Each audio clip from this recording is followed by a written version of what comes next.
نماز مومن کی معراج، بے شک، سبحان اللہ، اور نماز نہیں تو پھر کچھ نہیں. نماز ہی تو زندگی ہے. سبحان نماز کے بغیر پھر کیا زندگی؟ اللہ بندے کے پاس سب کچھ ہے، مال بھی ہے، دولت بھی ہے، شہرت بھی ہے، اللہ کی بارگاہ میں نہیں شکرا تو اس کی زندگی پھیکی ہے.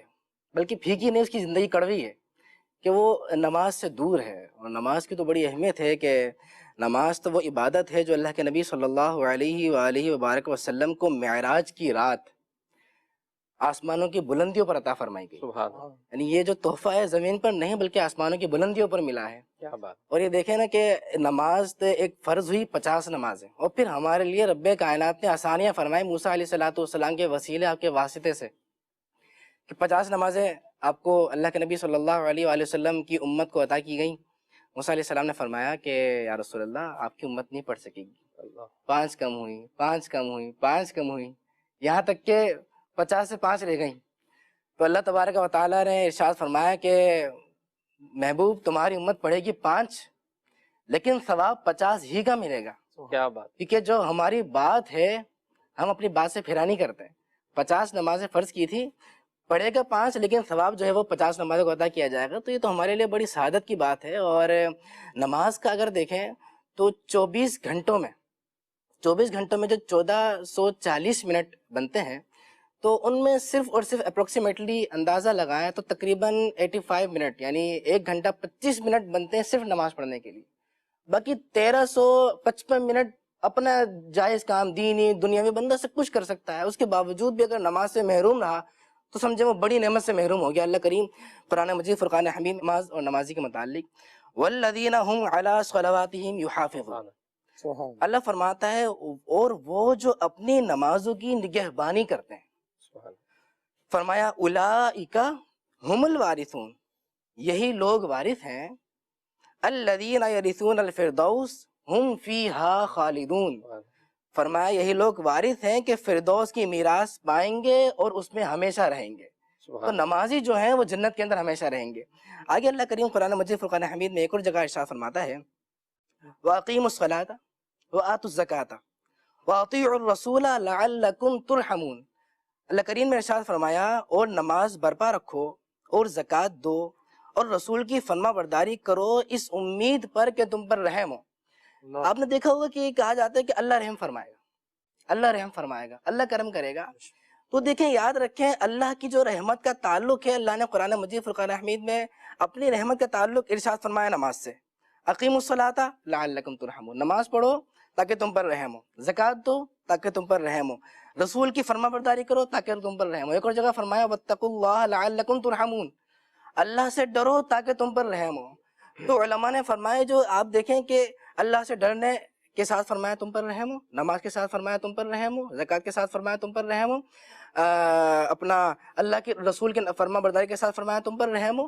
فرمایا اگر تم چاہتے ہو، یہ امید تو لگائے بیٹھے ہو کہ اللہ ہم پر رحم فرمائے گا، اللہ ہم پر رحم فرمائے، تو اگر تم چاہتے ہو کہ اللہ کی رحمت کی بارش میں نہاؤ، اللہ کی رحمتیں تم پر برسیں، تو یاد رکھو رحمت تبھی حاصل ہوں گے جب اللہ سے ڈرنے والے بن جاؤ گے. اللہ، جب اللہ سے خوف ہی نہیں رکھو گے تو پھر نماز کیسے پڑھو گے؟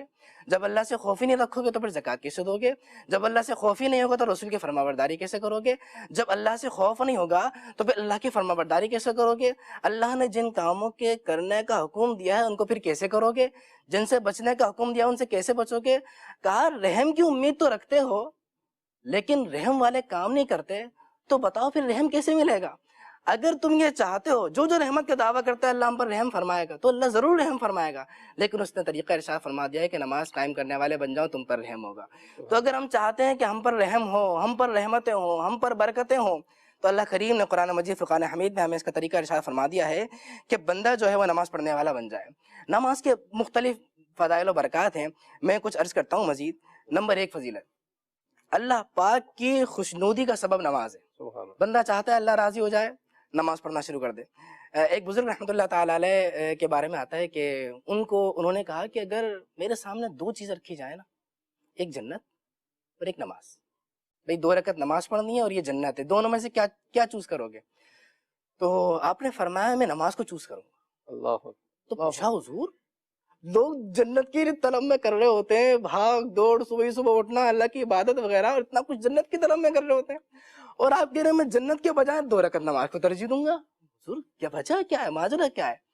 اللہ اکبر. وہ بزرگ نے ارشاد فرمایا دیکھو جنت جو ہے نا وہ میری طلب ہے، جنت میں میری رضا ہے، جنت حاصل ہوگی تو میں خوش ہوں گا، لیکن اگر میں 2 رکعت نماز ادا کروں گا تو میرا رب راضی ہوگا. تو میں چاہوں گا کہ میں اپنی طلب پر اپنے رب کی جو رضا ہے اس کو ترجیح دے دوں اور نماز پڑھنے والا بن جاؤں. تو نماز جو ہے بزرگان دین، نماز کی طرف جو ہے وہ بڑا وہ رجحان ہوا کرتا تھا بزرگان دین کا، کیونکہ نماز سے اللہ کی خوشنودی حاصل ہوتی ہے. مکی آقا صلی اللہ علیہ وآلہ وسلم نے ارشاد فرمایا کہ نماز میری آنکھوں کی ٹھنڈک ہے.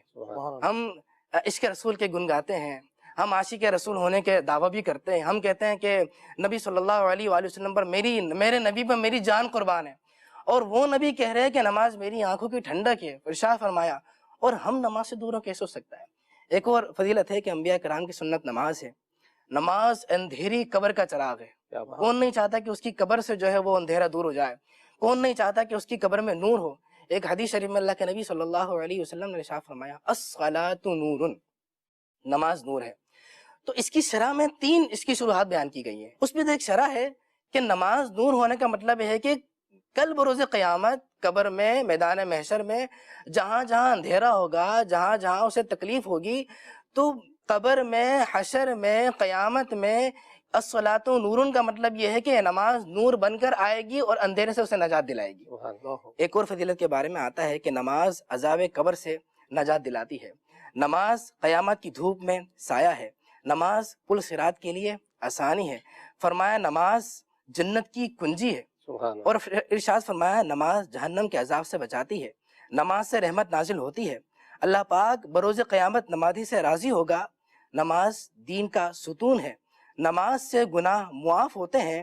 نماز دعاؤں کی قبولیت کا سبب ہے. نماز بیماریوں سے بچاتی ہے. نماز سے بدن کو راحت ملتی ہے. نماز سے روزی میں برکت ہوتی ہے. نماز بے حیائی اور برے کاموں سے بچاتی ہے. نماز شیطان کو ناپسند ہے. اب شیطان کو ناپسند ہے سے مجھے ایک بزرگ کا واقعہ یاد آیا. ایک بزرگ رحمۃ اللہ تعالی علیہ کی ملاقات شیطان سے ہوئی، تو آپ نے شیطان سے کہا یہ بتاؤ کہ مجھے تمہارے جیسا بننے کے لیے کیا کرنا ہوگا. دیکھیں سوال، دیکھیں کہ مجھے تمہارے جیسا بننے کے لیے کیا کرنا ہوگا. اب شیطان تو خوش. شیطان نے کہا اچھا. کہا ایک تو نماز چھوڑنی ہوگی، دوسرے جھوٹی قسمیں کھانی ہوں گی. اللہ اکبر. بزرگ کا انداز دیکھیں. آپ نے فرمایا ٹھیک ہے، پھر آج سے میں کوئی نماز چھوڑوں گا اور نماز کے بعد میں کوئی جھوٹی قسم کھاؤں گا. شیطان نے کہا ٹھیک ہے، پھر میں بھی عہد کرتا ہوں آج کے بعد میں کسی کو نصیحت ہی نہیں کروں گا. یعنی دیکھیں کہ وہ نماز شیطان کے جو راستہ ہے اس سے بچنے کے لیے بزرگ نے کتنا خوبصورت طریقہ اپنایا کہ شیطان سے ہی پوچھ لیا آپ بتا دے کہ تیرے سے بچنے کے لیے کیا کرنا ہوگا، لیکن سوال دیکھیں کس طریقے سے پوچھا. تو نماز جو ہے شیطان چاہتا ہی ہے کہ نماز سے بندہ دور رہے، اور نماز جب بندہ پڑھنے والا ہوگا تو نماز بھی حیائی سے بھی روکتی ہے اور برائیوں کے کاموں سے بھی روکتی ہے. کچھ ڈاکو تھے، انہوں نے کچھ محلے میں ڈکیتی کی اور وہ بھاگنے لگے. نماز برائیوں سے روکتی ہے، اس کے بارے میں عرض کر رہا ہوں.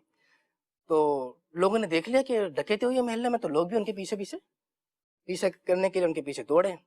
دوڑتے دوڑتے ڈاکو نے دیکھا بھی یہ تو بس پیچھے پڑ گئے، اب تو پکڑ میں آنے والے ہم، کیا ہوگا. تو سامنے ڈاکو کی مسجد نظر آئی، تو وہ ڈاکو اس مسجد کے اندر گئے اور جھوٹی موٹی انہوں نے نماز پڑھنا شروع کر دی. لوگ آئے، کچھ لوگ آگے پیچھے ہو کے دیکھنے لگے، گرد پھیل گئے. کچھ لوگ مسجد کے اندر آئے، دیکھا کہ کچھ لوگ نماز پڑھ رہے. تو انہوں نے جو ہے وہ کہا، باہر آئے کہنے لگے اندر تو نہیں ہے ڈاکو، اور اندر تو کچھ نمازی ہے، نماز پڑھ رہے، اللہ کی عبادت کر رہے. اور یہ کہہ کے وہ چلے گئے. اب وہ تو جھوٹ پر نماز پڑھ رہا تھا، نماز کی ایکٹنگ کر رہے تھے. تو جب یہاں سے لوگ واپس چلے گئے تو ڈاکو کے سردار نے کہا کہ اے میرے دوستو، اے میرے بھائیوں، ہم تو جھوٹ پر نماز پڑھ رہے تھے، ہم تو نماز کی ایکٹنگ کر رہے تھے، ہم نے تو حقیقت نماز پڑھی نہیں ہے، ہم نے تو سچی نماز پڑھی نہیں ہے، ہم نے تو نماز کی نیت ہی نہیں کی، ہم نے تو جھوٹی نماز کی شکل بنائی ہے. تو جب جھوٹ پر ہم نے نماز پڑھی اس کی برکت سے ہم پکڑ سے بچ گئے، اس کی برکت سے ہم دنیا میں ذلیل ہونے سے بچ گئے, ہماری تذلیل ہونے سے بچ گئی. تو کہا جب ہم جھوٹی موٹی نماز کی وجہ سے بچ گئے ہیں تو یہ بتاؤ جب ہم حقیقت میں رب کی نماز پڑھیں گے, جب ہم سچی نماز پڑھیں گے, جب ہم سچے دل سے حاضر ہوں گے, جب ہم توبہ کر کے نماز اللہ کی بارگاہ میں حاضر ہو کر نماز پڑھیں گے, تو اس وقت کا عالم کیا ہوگا, سبحان اللہ. اس وقت اللہ کریم ہم پر کیسی رحمت نازل فرمائے گا, اس وقت ہم پر کیسی برکتیں نازل ہوں گی. اور یہ فرمایا اور تمام دوستوں سے کہا بھائی آج کے بعد تو میں ڈکیتی سے توبہ کرتا ہوں اور میں اللہ کی بارگاہ میں حاضر ہونے کی نیت کرتا ہوں. تمام ڈاکوؤں نے توبہ کی, پکے سچے نمازی بنے اور الحمدللہ اللہ کے مقرب پرہیزگار بندے بن گئے. ماشاء اللہ. تو نماز جو ہے وہ برائیوں اور پرہیزگاری سے بھی روکا کرتی ہے. ویسے